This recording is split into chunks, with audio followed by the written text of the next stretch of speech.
બોલો. જો લંબાઈ લીધી 15ની, બ્લાઉઝનું કટિંગ 15ની લંબાઈ લેવાની. કયો બ્લાઉઝ કે જુદું? એક ટક્સવાળો સાદો, એક ટક્સવાળો સાદો બ્લાઉઝ 15ની લંબાઈ લેવાની. બંધ ભાગમાંથી અઢીનું ગળું લેવાનું, 3ના શોલ્ડર લેવાના. આ શોલ્ડર, ગળું અને ખભો ઉતારવાનો 6.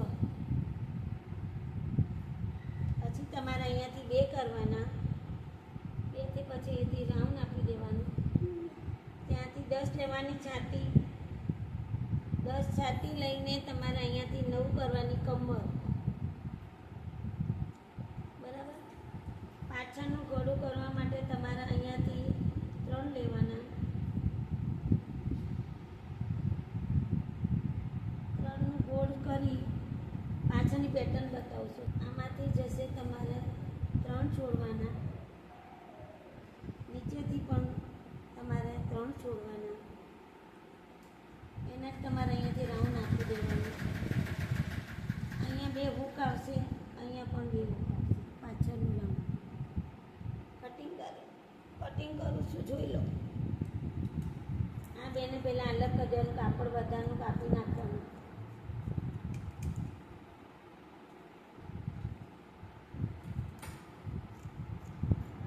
ની લંબાઈ હોય ત્યાંથી કટિંગ કરી દેવાનું આપણે. એના પછી તમારે ખભાનું કટિંગ કરી દેવાનું. ખભાનું કટિંગ કર્યા પછી તમારે છાતીનું કમર સુધી 9નું કટિંગ કરી દેવાનું. અહીંયાથી ખાલી તમારે ટચ કરવાનું, 2 અલગ કરી દેવાના.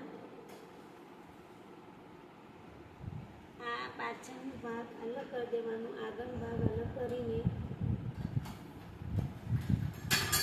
ગળાની પેટર્ન કટિંગ કરતી વખતે થોડું ધ્યાન આપજો. પાછળનું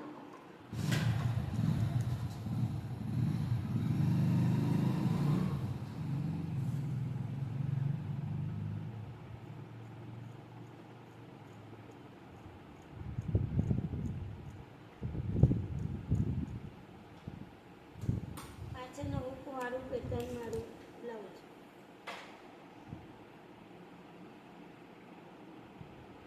અહીંયા હૂક આવશે, અહીંયા પણ હૂક આવશે.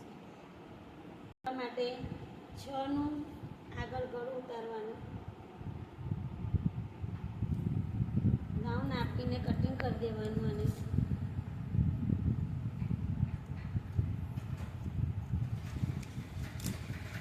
ખભાવાળો ભાગ 1/2 ઇંચ કાપડ આગળનો ભાગ ખાડાવાળો કરવાનો.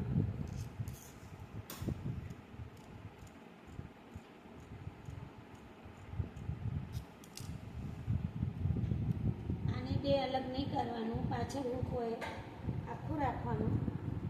આ બેના વચ્ચે તમારે અહીંયાથી 4 ટક્સ લેવાનું આખું. 4 આ બાજુ જતા રહે, 4 આ બાજુ, એટલે આખું આવશે 8નું ટક્સ. આમ ટક્સ લેવામાં આવશે. આગળની 3ના ટક્સ લેવાના, સામે 3 ટક્સ કરવામાં આવશે. એક આ ડાશ લેવાના છે, પછી આ ડાશ લેવાનો છે. આ આગળનો ભાગ અને આ પાછળનો ભાગ.